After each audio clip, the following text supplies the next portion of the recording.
गली क्रिकेट में तो सब तेंदुलकर है। असली टैलेंट वो होता है जो भरे मैदान के बाहर सिक्सर मार सके।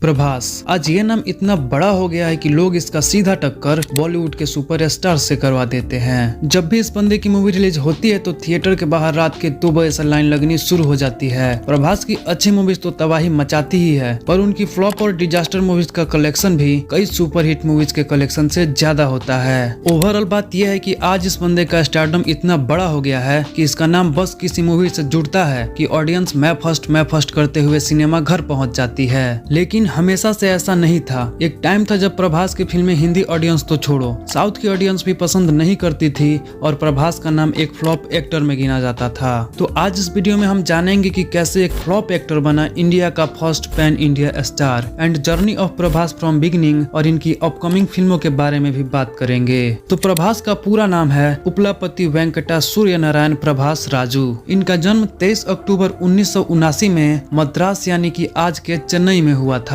प्रभास के पिताजी उपलापति सूर्य नारायण राजू साउथ सिनेमा के एक प्रोड्यूसर थे। प्रभास ने हैदराबाद के श्री चैतन्य कॉलेज से अपना बीटेक कंप्लीट किया और फिर आ गए अपने फैमिली बिजनेस में यानी कि फिल्मों में। साल 2002 में उनकी पहली मूवी आई ईश्वर, जिसे देख के लोगों ने कहा ये तो टट्टी है, यानी कि प्रभास की एक्टिंग किसी को पसंद नहीं आई। 2003 में आई रघुवेंद्र और 2004 में आई वर्षम में उनके किरदार इतने कमजोर थे कि फिल्म क्रिटिक्स ने उनको नजरअंदाज करना चालू कर दिया। लोगों का कहना था कि ये लड़का हीरो मटेरियल नहीं है, ये तो साउथ इंडस्ट्री में बस एक और फ्लॉप एक्टर ही बनने वाला है। लोगों की बातें चुपचाप सुनते हुए प्रभास एक के बाद एक फिल्में करते रहे, जिस पर लोगों का थोड़ा बहुत रिस्पॉन्स तो मिला, लेकिन वो स्टारडम नहीं मिला। फिर 2012 में आई उनकी फिल्म रेबेल, जिस पर साउथ के ऑडियंस का अच्छा रिस्पांस मिला और अब उन्हें साउथ के साथ साथ नॉर्थ की ऑडियंस यानी कि हिंदी ऑडियंस भी पहचानने लगी थी। लेकिन तब तक साउथ से स्टाइलिश स्टार अल्लू अर्जुन, रामचरण और जूनियर एनटीआर एक बड़े स्टार बन चुके थे, पर प्रभास अब भी एक बड़ी हिट का इंतजार कर रहे थे। पर वो कहते हैं ना,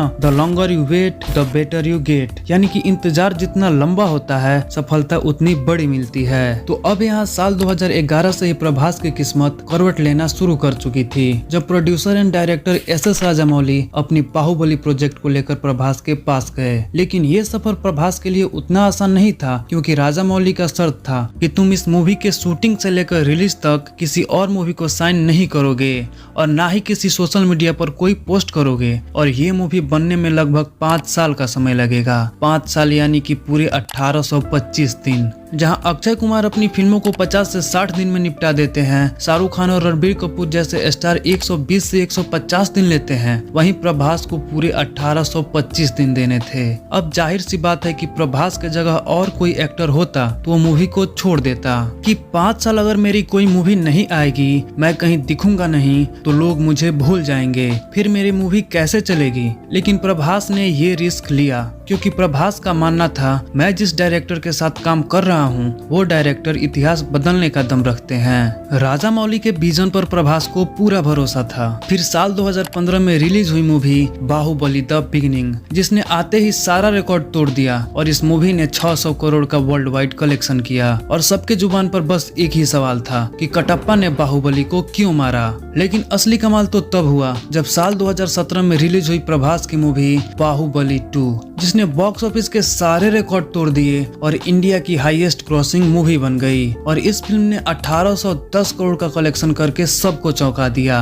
अब यहाँ प्रभास पैन इंडिया स्टार के साथ साथ एक बहुत बड़ा ब्रांड बन चुके थे। उन्हें वो सब मिला जैसा वो नाम और शोहरत चाहते थे, और उनका क्रेज पूरे इंडिया में फैल चुका था। लोग उनकी आने वाली अगली मूवी का बेसब्री से इंतजार कर रहे थे। अब समय था साल 2019 का, और रिलीज हुई प्रभास की मूवी साहो, जो बाहुबली 2 से भी 100 करोड़ ज्यादा की बजट यानी कि 300 करोड़ के बजट पर बनी थी, जिससे लोगों का पूरा उम्मीद था कि ये मूवी कम से कम 1000 करोड़ का आंकड़ा तो टच कर ही लेगी। लेकिन ये मूवी 439 करोड़ पर ही सिमट गई। पर यहाँ तक तो ठीक था, फिर साल 2022 में आई प्रभास और पूजा हेगड़े स्टारर मूवी राधे श्याम, जिसका बजट था 300 से 350 करोड़ रुपए, पर यह मूवी मात्र 214 करोड़ का ही कलेक्शन कर पाई और लोगों में प्रभास के डाउनफॉल की बात चलने लगी। लेकिन बड़ा ट्विस्ट तो तब आया जब साल 2023 में प्रभास की मूवी आई आदि पुरुष। ये मूवी उनके कैरियर की सबसे ज्यादा बजट पर बनने वाली मूवी थी, पर यह मूवी उनके कैरियर की सबसे बड़ी डिजास्टर साबित हुई। 500 करोड़ की बजट पर बनी इस मूवी ने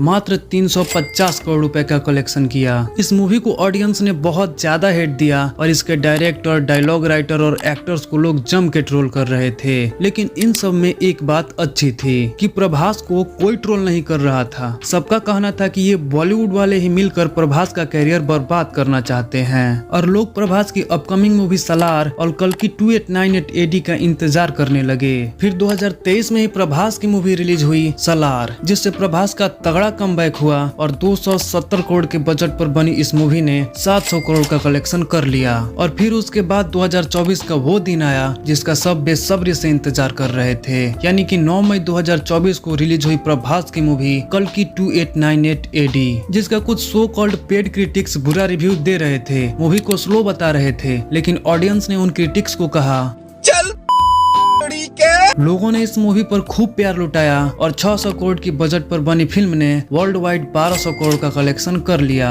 और अब फैंस उनकी आने वाली मूवीज का बेसब्री से इंतजार कर रहे हैं। तो अब बात करते हैं प्रभास की अपकमिंग मूवीज की। तो अपनी आने वाली अगली मूवी के लिए प्रभास जा मिले हैं एनिमल मूवी के डायरेक्टर संदीप रेड्डी वांगा से।